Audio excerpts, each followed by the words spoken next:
Men, manly, men.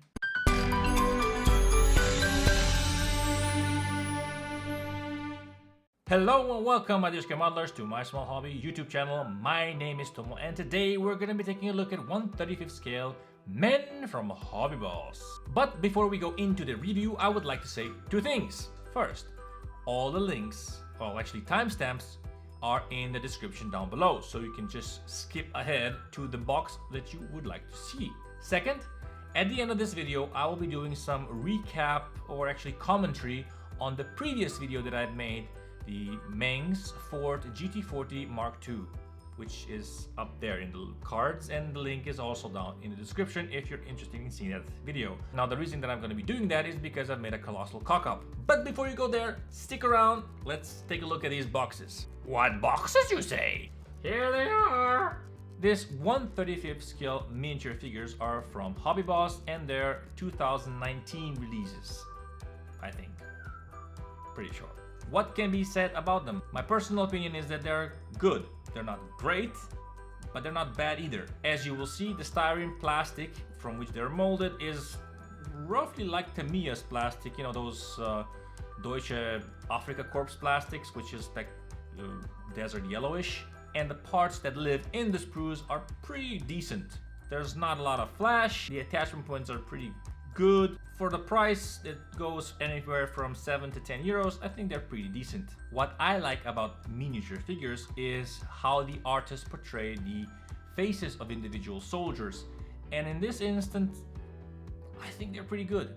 Maybe they could tweak just a little bit, you know, the sleeping soldiers, but I think it's okay. One thing that I don't particularly like about miniature figures in general is when you have to glue them together. Now, I understand that certain poses need to be glued together. You know, if you're kneeling, if you're squatting, if you're like running, or, you know, in a special position. But if a figure is just standing there, gluing legs to the model is kind of pointless in my opinion, which is, you know, why would you do that? I don't know. Maybe it's just me, but that's my opinion anyway. Now, as far as the auxiliary items such as guns and satchels and spades and binoculars and all that stuff that goes on the soldier, like equipment, yeah, sure, that makes sense, because, you know, why not? Because you can have the ability to display the figure without them or with them, and I think that is good.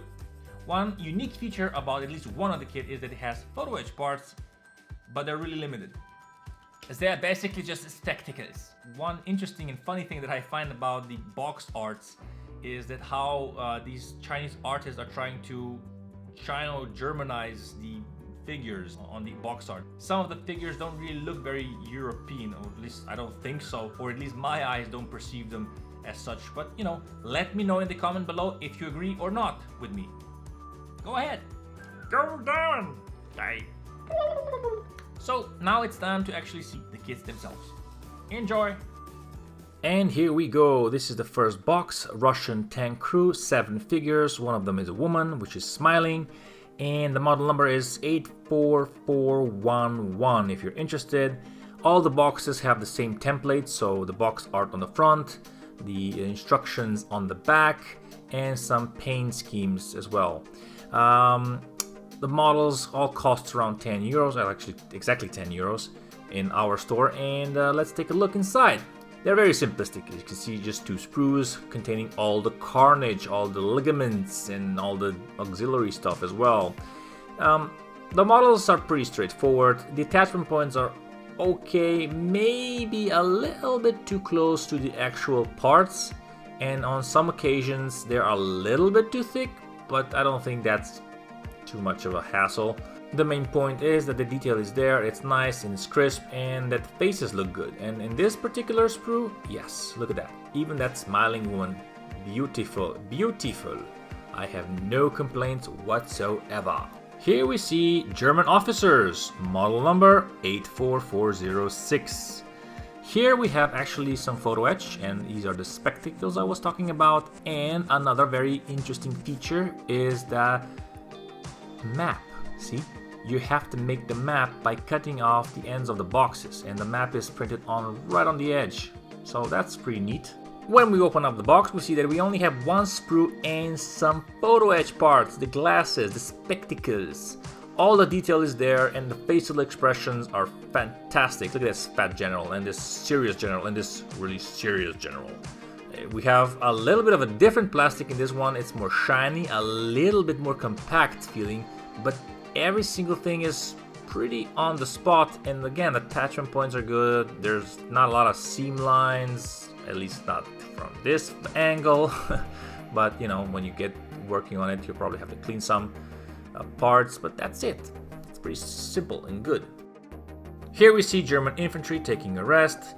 Box number 84420, 10 euros, and it's basically the same formula as the previous two boxes. You have the box art and then the instructions on the back, as well as paints that need to be used to make the model come alive. This one again has one giant sprue that contains all the little ligaments. Carnage is everywhere, and this one is the most complex of all the kits that we are going to be reviewing today, because this one has you doing a lot of gluing, because the legs and everything is just, you know, in pieces. But just like with the previous two, beautiful detail. Only one complaint here are the eyes on these little figures, which are resting. They kind of look like zombie-ish, you know. It's kind of funny. But every single other detail on the models is pretty good, and just needs a little bit of a cleanup. The rifles are okay, but not great, so, you know, to each his own. The second to last model is the German SPG Crew Volume 2, model number 84407. Again, 10 euros, box art on the front, and the instructions and the color scheme on the back. Upon opening the box, we find only two sprues that contains figures and some equipment. Now, in my opinion, the guns don't look particularly well made, because the parts are very small and there is some flash, and if you're not careful, you can actually, you know, inadvertently remove something. This is really close up, by the way. The parts themselves are really small, so, you know, just be wary if you're gonna buy it. But the rest of the figures and the auxiliary parts look pretty much on par like others that we've seen so far. Even the heads have nice facial expressions. The plastic is nice and smooth, maybe a little bit more matte than the one before it, even though it's shining here. It's not as shiny as the one we've seen previously, but you know, the rest is pretty much okay. And the uniforms certainly can boast with a lot of details, especially the medals and the insignias. And the last set of figures are the German Infantry Set Volume 1 early version, model number 84413. We have 4 soldiers here, and the formula is basically the same. Box art on the front, instructions on the back, and we have only 2 sprues that contains men and some weapons. This one has, again, a little bit of a different plastic. Maybe you can tell from the videos, but this one is far more lighter and more shinier than the previous, and the attachment points are a little bit more refined, which leads me to believe that this might actually be a much more newer release, especially because you can see all this fine detail on the models themselves. Maybe there's a little bit more flash on the sides, but it's really not that big of a deal. And the faces are pretty good, maybe a little funny, like you'll see here. This one like Popeye, and this one is squeezing a fart out of his face, and this one is cringing. But the uniforms have super nice detail, and belt buckles are seen, and everything is just fantastic. So really nice model indeed. Well, I see you've made it to the end of this video, so congratulations, and pour yourself a cup of coffee, and let's continue, shall we? Now, I love making these videos, but I can be a dumbass sometimes. Now I would like to address the big cock-up that I've done in the previous video, and that is when I've mentioned the dimensions of the model, where I stated that the model length is 343 centimeters long, which is, wow, that would make the model 3.4 meters long, which is definitely bigger than this hand and far bigger than the box. In fact, it's bigger than me, and I'm 2 meters tall, almost.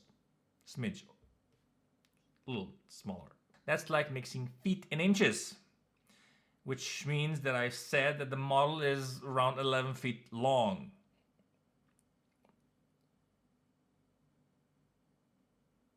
So I apologize. And I would like to say thank you to Mr. Stephen Bodini that has pointed out this error in the comments. So thanks, man. Now, the other thing that I would like to comment on was a comment that was posted by a very cross gentleman whose name I will not reveal, but you can see in the comments down in the section of the video, in which he stated, and I quote, "The price in the US is nearly $400. Yikes. The kit is nothing but a large, overpriced die-cast toy in plastic." Really? It was supposed to compete with Trumpeter? I don't think so. Why do you keep saying it's such a highly detailed kit with huge amount of parts?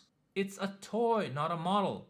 You should not talk like it's the greatest kit on earth. Come on. All reviews so far have the kit's parts still sealed in their plastic bags and do not show what little, if any, detail they are. Are hobby dealers afraid to admit they have been stuck with a product where they have to hype it up?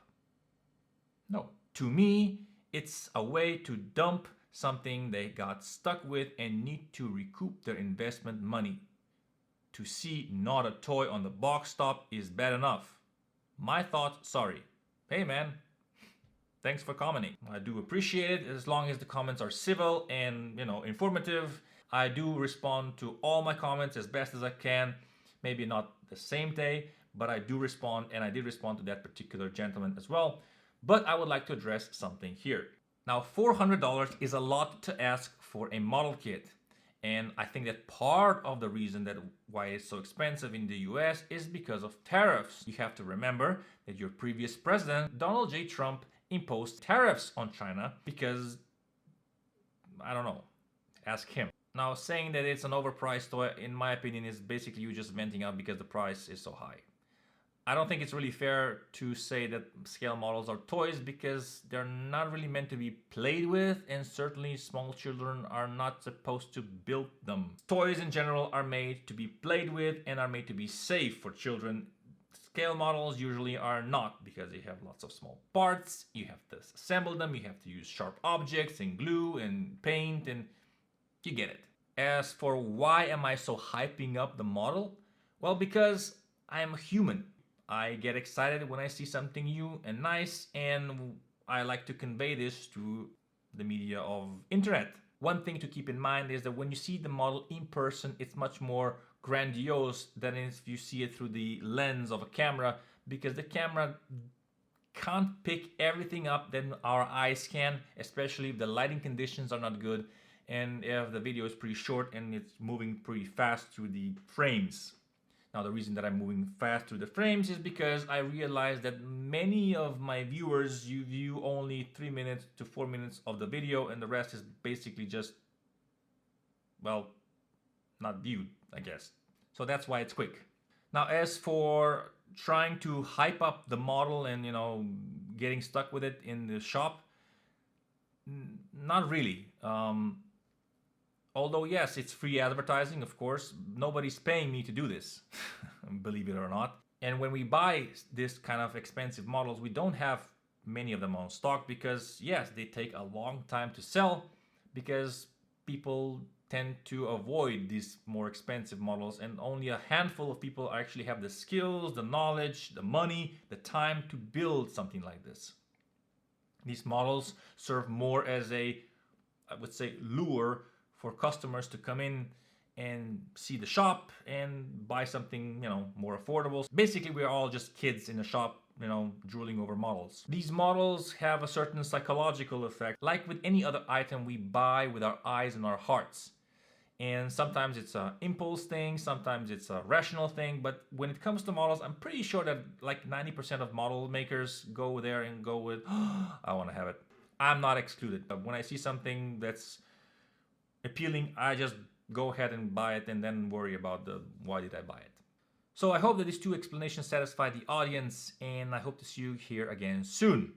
Thank you so very much for watching. If you haven't, thank you for liking, commenting, sharing, and subscribing. And I'll see you again soon in the next one. Bye-bye.